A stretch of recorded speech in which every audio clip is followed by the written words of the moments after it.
दोस्तों आज बाजार ने बिल्कुल एक फ्रेश हाई बना दी। 76,000 के स्तर को छू लिया बीएसई सेंसेक्स ने और एक नया इतिहास रच दिया। लेकिन ऊपर के लेवल से आ गई प्रॉफिट बुकिंग और गिरावट के साथ क्लोजिंग देखने को मिली है।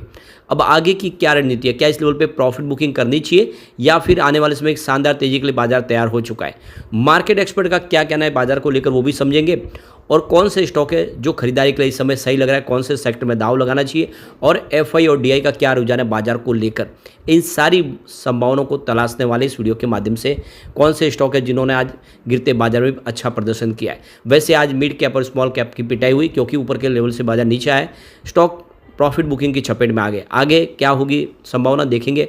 लेकिन फ्रेंड उससे पहले अगर आप पहली बार हमारे चैनल पे आए तो चैनल को सब्सक्राइब कर दीजिए, एक बेल आइकॉन दबा दीजिए ताकि जब भी नया वीडियो बने पहला नोटिफिकेशन आपको मिले। वीडियो पसंद आए तो लाइक से जरूर कीजिए।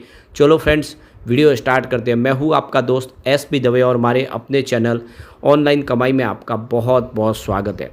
तो सबसे पहले बीएसई सेंसेक्स की बात करें तो आज 75,390 के स्तर पे क्लोजिंग देखने को मिली है, जहाँ पे 0.026% की गिरावट थी, या यूँ कह सकते हैं कि लगभग फ्लैट क्लोजिंग हुई है। लेकिन इससे पहले आज बाजार ने कमाल किया, 76,000 के स्तर को छू लिया और इस हिसाब से देखें तो जो गिरावट है वो लगभग 600 पॉइंट के आसपास की देखने को मिलेगी अगर हम ऊपर के लेवल से देखें तो, और इसी वजह से काफ़ी ज़्यादा गिरावट भी हुई बाजार में।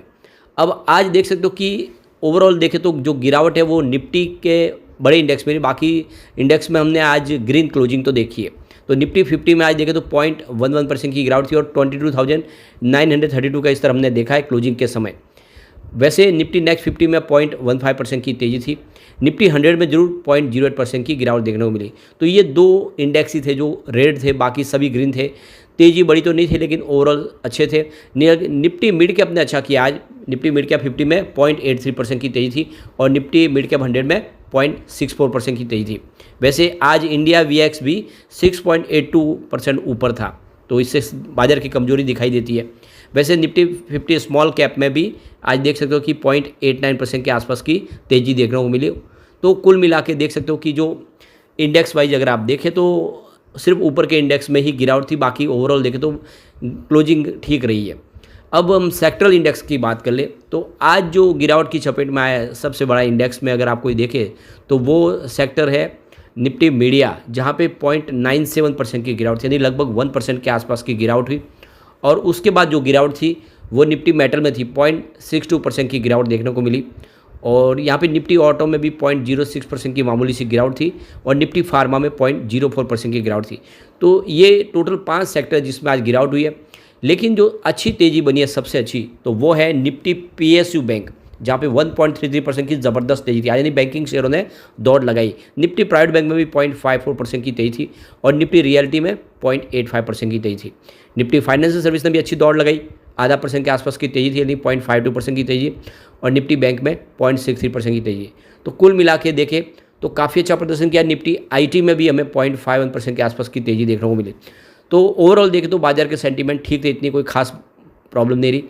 अब यहाँ पे एफआई की बात तो एफआई ने आज बाजार में बिकवाली जरूर किया है, लेकिन वो उनकी जो अमाउंट वो कम हो रही है, ये थोड़ी सी टेंशन कम करती हुई दिखाई दे रही है बात। तो आज 14,013 करोड़ का फ्रेश इन्वेस्टमेंट किया है एफआईआई ने बाजार में।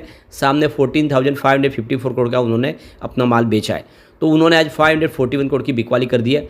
तो ये दूसरा दिन है जब उन्होंने फिर से बिकवाली की। इससे पहले 23 मई को उन्होंने भारी भरकम खरीदारी की थी 4,670 करोड़ की, लेकिन अभी पिछले 2 दिन से बिकवाली हुई है। पर ये अच्छी बात है कि पिछले काफ़ी समय के बाद देखें तो 4-5 ट्रेडिंग के बाद ये अमाउंट थोड़ा सा कम है बिकवाली का, जिससे थोड़ी सी राहत मिल रही है।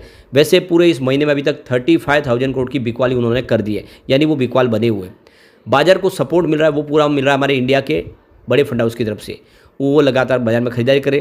तो आज उन्होंने 12,902 करोड़ का फ्रेश इन्वेस्टमेंट किया, सामने 11,979 करोड़ की उन्होंने बिकवाली की। तो उनकी जो खरीदारी है वो 922 करोड़ के आसपास पॉजिटिव रही है।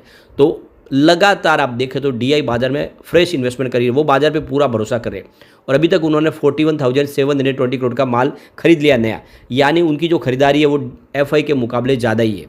वैसे आज देखें तो निफ्टी के 30 शेयर में से देखें तो आपको यहाँ पे 12 शेयरों में तेज़ी देखने को मिली और 18 शेयरों में आज गिरावट देखने को मिलेगी, यानी जो पलड़ा भारी था वो गिरावट वाले शेयरों का ही था। अब यहाँ पे देख सकते हो कि ऊपरी स्तर से बाज़ार में आज हमने गिरावट देखी है। तो आज बाज़ार की शुरुआत जो उसमें 23,039 के नए स्तर को छुआ आज निफ्टी 50 ने, और वहाँ से एक दबाव देखने को मिला।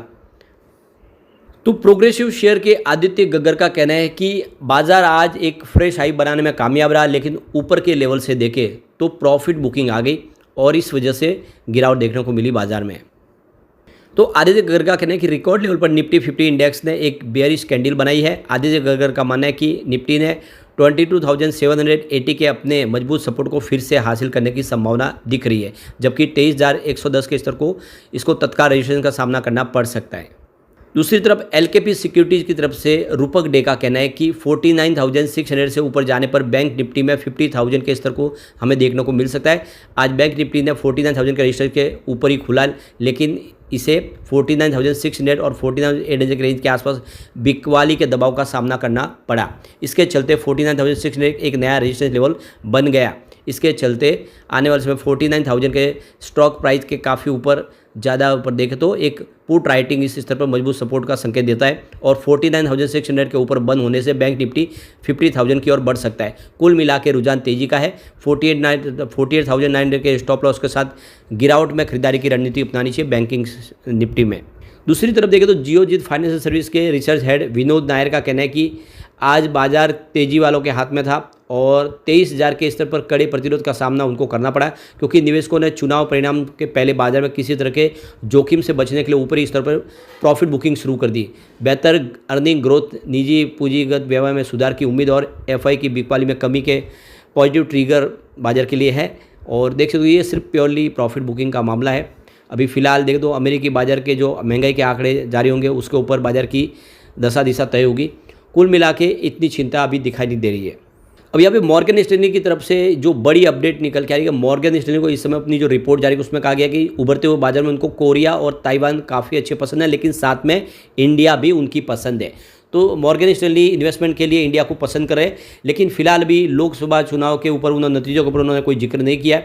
और दूसरी तरफ तो ब्रोकिंग फर्म जेफरीज ने अपने news letter green and fair में कहा है कि घरेलू फंड मैनेजर्स को कैपिटल गेंस टैक्स में बदलाव की चिंता सता रही, आने वाले समय इसमें कुछ अगर बदलाव होता है तो कुल मिला के जो इन्वेस्टर है, जो ग्लोबल इन्वेस्टर, वो भी ये बाजार को लेकर थोड़े से आशावान बन चुके हैं। उनको लग रहा है कि स्टेबल गवर्नमेंट आ जाएगी, भले ही अप डाउन थोड़ा सा देखने को मिले, उतनी मेजोरिटी ना हो, लेकिन स्टेबल गवर्नमेंट आ रही है फिर से, और इसी वजह से बाजार थोड़ा सा यहाँ पे स्टेबल हो सकता है। बड़ी तेज़ी तभी बनेगी जब बहुत ज़्यादा संख्या से कोई सरकार बन जाएगी, उसके बाद में माहौल पॉजिटिव बन सकता है।